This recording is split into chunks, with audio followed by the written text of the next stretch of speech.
Today, I get to share with you my favourite round of golf to date. Let me show you why.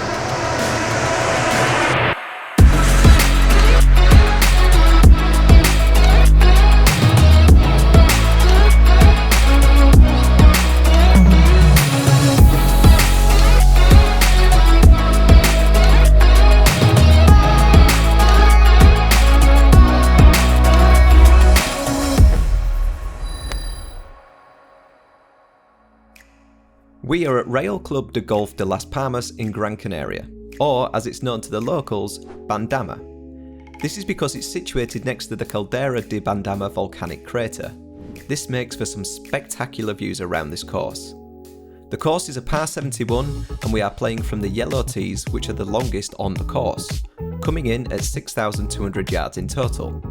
Today I'm playing with Fence and a local club member called Alex, and as you'll soon see, Alex was a big reason as to why I enjoyed my time at Bandama so much.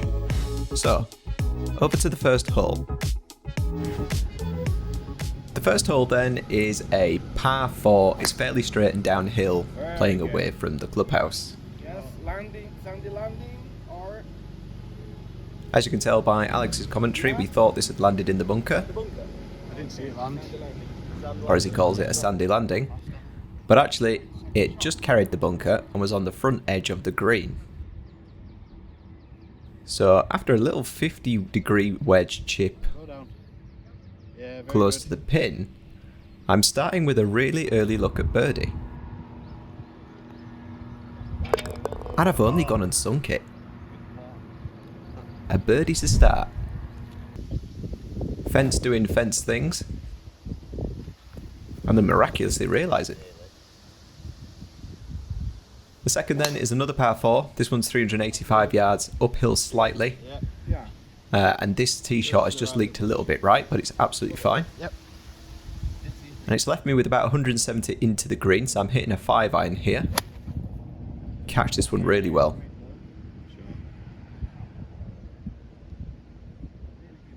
Thank you very much. And as Fence alludes to there, it gets a nice kick and lands at the back of the green. It's a shame the weather wasn't better, but it gave this course a really moody atmosphere as we were playing it. Looking to lag this one close, and I've done just that. So that will be a fairly stress-free par. Early signs for the putting are looking a lot better than normal as well. On to the third hole then, this is a par 3, again taking 5-iron. And as the 4 calls suggest, this was not a good shot. Sometimes happen. That's what you call a shank. So this has left me chipping from the trees onto the green. I couldn't really see where I was trying to land this ball, and actually I overcooked it slightly. And it ran off the back. So chipping back towards the pin, downhill. And it was just impossible to stop this near the pin really. So now I'm putting for bogey.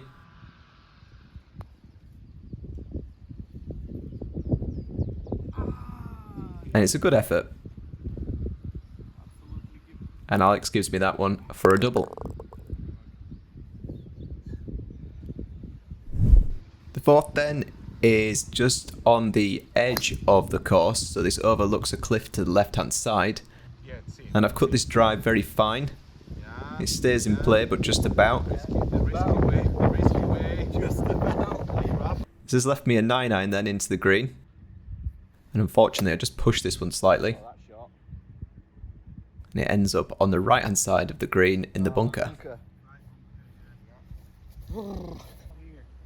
Because this green ran away. So after taking some tips from Alex, I now know what I need to do from the bunker. And to be honest, I execute it quite well. And this leaves me with a chance at making par.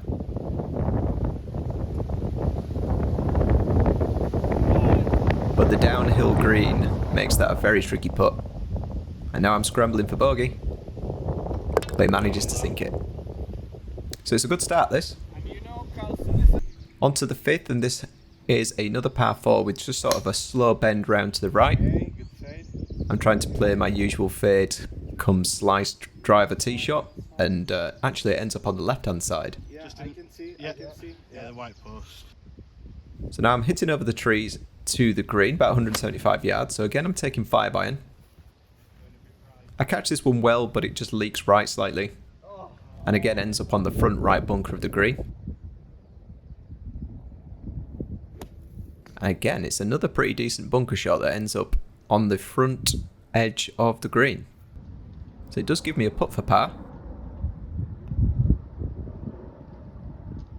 And it had a look.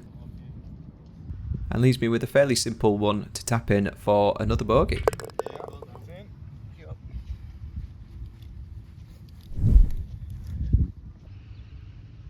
Hole 6 then is a par 4 downhill with the dogleg bend to the left.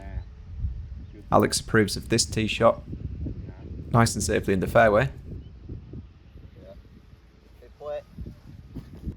Looking to play this 7-iron just down to the corner there. Unfortunately, I just thinned this one badly.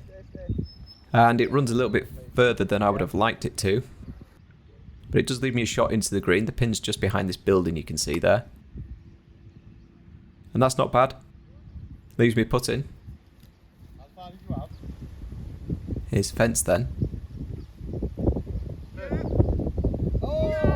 Cracking effort.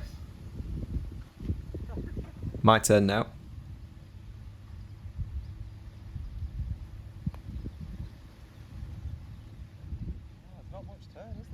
Fence telling me he thinks I read that one wrong. I don't know how he worked that one out. And then I missed that putt coming there, and they give me that for the double. Fence taps in. The real name of the club. Hole 7 then is a par 4 with a dog leg to the left. Believe it or not, this tee shot does not go very far. And it was actually the best tee shot out of the three of us. So this has left me with the 3 hybrid. Just trying to get the ball down the fairway with a line into the green. I thought I'd overcooked this one and ended up in the bunker, but it took a nice bounce off the camber on the fairway. And left me hitting an 8-iron into the green, which I've caught really well. And it's left me dancing. So a long putt, but it is a par chance. And it comes pretty close. Leaves me with an easy one to clean up for another bogey. So pretty solid golf up to this point. Here's Fence's tee shot.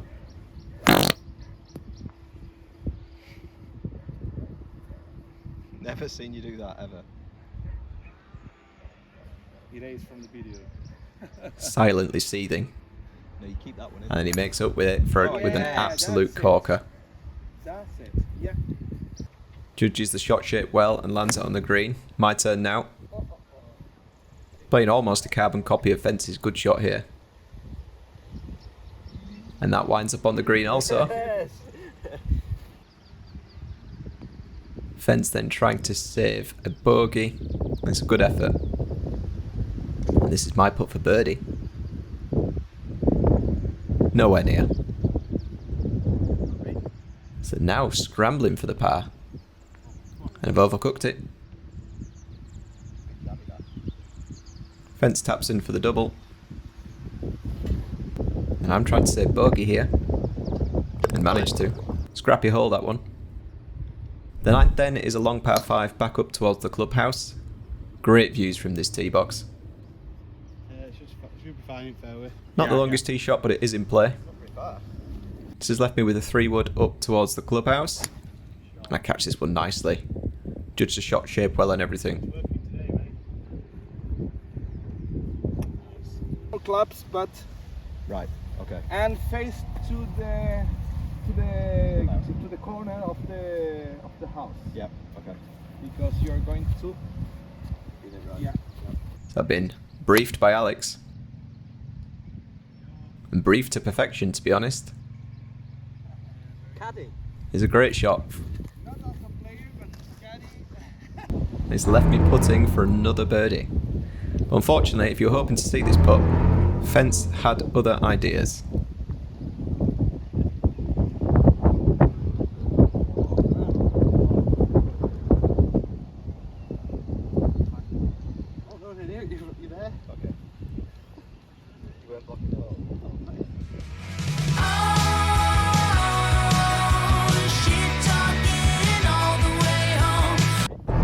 So I did miss the birdie putt. But fence isn't going to let you see the par putt either. But I did drop that one, I promise. And that closes the front 9 Thanks to the caddy, that. with a 5 and a par. So halfway through the round and I'm 7 over par. Getting a birdie on any course always ensures I go home with a smile on my face, regardless of the score I shoot. But getting a birdie on the first and then playing some really solid golf from that point on a course I've never played before means I'm absolutely buzzing at this stage. Playing with a member who has brilliant course knowledge has definitely helped me, so let's see if I can continue in the same vein on the back 9. Hole 10 then is a par 3.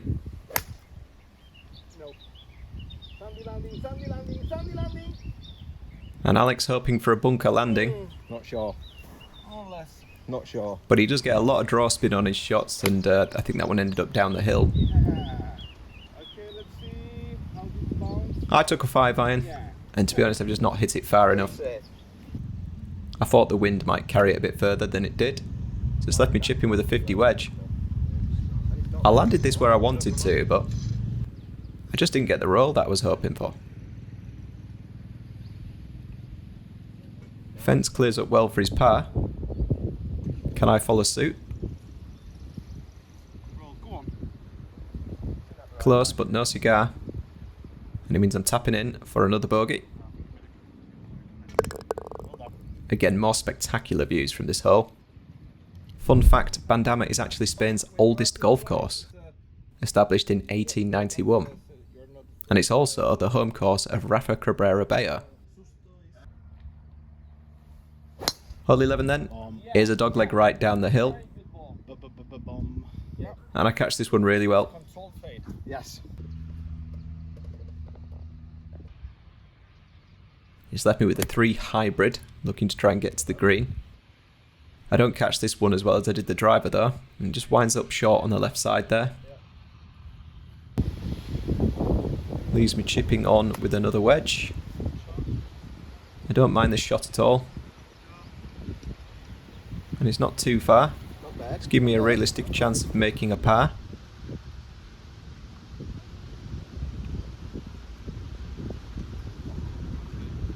Not quite. I don't know what's happened with the putting, it just seems to have got better overnight somehow. So another bogey. 12th then is a par 4 up the hill. But this tee shot's not very good. And actually ends up on the right hand side, Over the pond. behind the palm trees. 7 iron here, and no need for a tracer, because that one's topped, and topped badly. That's me trying to take tits off it. So take 2. I connect with the ball this time, but I actually end up 10 yards further back than where I started. So, 3rd time's a charm. Finally connect with the ball this time. Unfortunately, it doesn't go as far as I was hoping it to. And it's left me chipping on with a 50 wedge. Scrambling a little bit now. This was a great line, but got loads more roll than I was expecting. So, put in for double. And I never hit it. It looks more downhill than it was from where I was stood. And I clean up for a triple bogey. Disappointing that one. Hole 13 then, trying to recover. I start this one down the left and it just doesn't fade quite enough. It's getting down the hill. Yeah. Okay. Alex thought it might have rolled down the hill onto the fairway, but it just got caught up in this rough on the left side. So I've just punched out here. Now I've no idea why I've rushed this shot so much, but there you are. That was a 55-yard chip from where I'd punched out to. And it winds up short, so I'm hitting a 50 wedge onto the green and taking my pro read from Alex. And it works out wonderfully. Time for some putting from Alex. Go on. Expertly done. And after that chip, I just tap in for another bogey. Hole 14 then is 402 yards. Again taking a line from Alex this time. Yeah, that's the way, man. That's the way. Great line again. I think he was pretty happy with that one. Yeah, that's the way. Over. Here he's explaining to me that most people that get here then go for the green. And I was explaining that 200 yards with a 4-iron just isn't in my locker. So instead I've laid up with a 5-iron. Okay. And you can hear in his reaction there, he genuinely can't understand why I didn't go for the green. But this has left me a 56-degree wedge chipping onto the green. I couldn't see where the pin was, so I've left it quite short. Again taking an expert read from Alex. And I just overhit this one really. Scared of the ridge. Tough putt for bogey now. Yeah. Very good. But I sink it. Very good. Like I said, the putting just seems to be better today.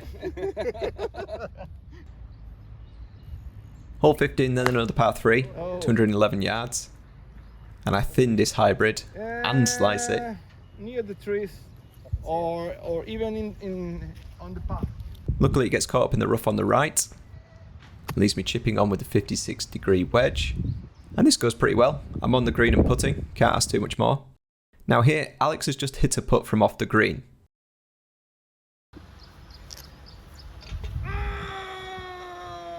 And sinks it. Unbelievable shot. Wow. Annoyingly, I didn't catch the start of that putt, Amazing. but it really was miles away. So, trying to take some inspiration from that. And that's not a bad putt at all. Having missed the green off the tee, bogey was probably about as good as I could hope for. So not mad with that at all. Very good. Fence hitting a very solid tee shot here. On the 16th. My turn. Again taking the expert line from Alex. Unfortunately I don't start this one far left enough. But the fade's not too bad and it still leaves me with a decent shot from the fairway. Albeit very far away. So I've just hit 3-wood. I don't catch this fantastically, but actually it rolls forever. Just. And it is still in play. So I've got about 80 yards into the green, hitting a 56-degree wedge. It looks good in the air, but just lands short. It actually lands right next to Fence's ball. Two different methods. He opts to putt, and I'm going to chip. His putt's not great.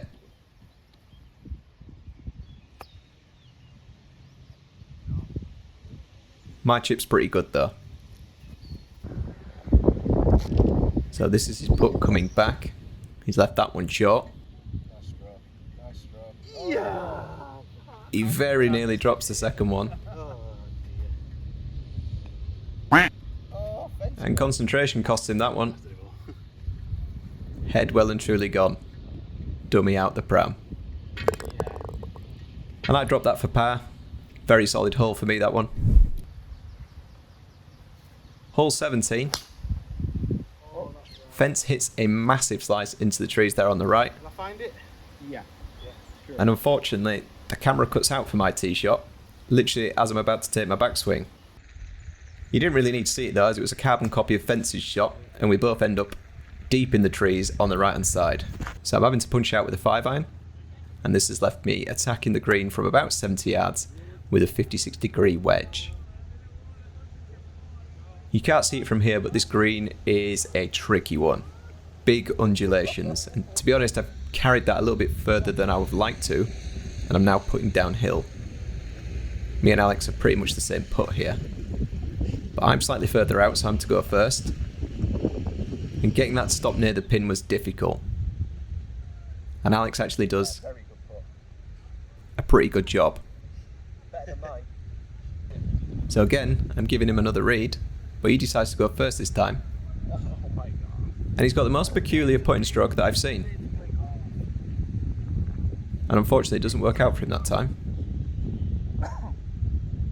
So can I do any better? Not quite. Good effort. And a tap in for a double. So on to the 18th, and this is another brilliant par 5 up to the clubhouse again. Again, fantastic views off the tee box. But into big wind, and the fade doesn't help me too much this time. It's not gone that far. So again, I'm hitting 3-wood, just trying to get this down the fairway.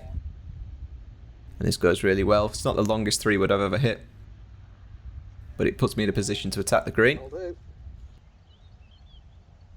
6-iron this time from 180 yards. Very good. Absolutely good. Absolutely good. And that one gets the seal of approval from Alex. Yeah! Crop in the trees.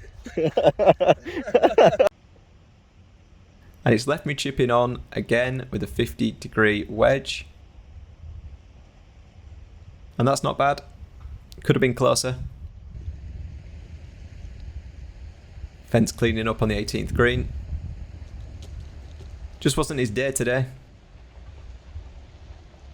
5 rounds of golf has took it out, the big man.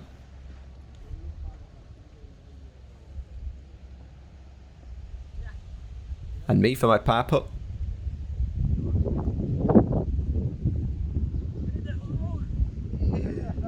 A security guard on the caddy there trying to cheer it on. And he leaves me with a tap-in bogey to finish the round and close out with a score of 18 over. Thoroughly enjoyable round, and honestly, if you ever get the chance to play at Bandama, definitely do it. The weather wasn't fantastic, but that really doesn't affect your enjoyment of this course. Definitely one that I want to return to in the future. So I close out the back 9 shooting 47, which is 11 over on the home straight. Combined with my 42 on the front 9, I finish with a final score of 89, 18 over par. On a tough course that I've never played before, I'm really happy with this. I didn't play my best golf by any means on this trip to Gran Canaria, but this finished the tour nicely. And beating Fence by 10 shots, he finished on 99, was just an added bonus. This course was the standout venue for me on this trip, and the experience was enhanced thanks to the legend that is Alex. If I could have chosen to at the time, I'd have left Fence in Gran Canaria and brought Alex home with me instead. Although, to be fair, I'm sure Fence wouldn't put up much of an argument against me on that one. Let me know in the comments, golfers, about your favourite rounds of golf. It doesn't necessarily need to be the best course you've ever played. I'd be interested to hear your stories. If you want to watch more course vlogs like this, I'll pop up the playlist on screen now. We also film various matches between ourselves and other golfers, so I'll pop the playlist for these up too if you want to check them out. Thanks as always for watching, and I'll catch you in the next one.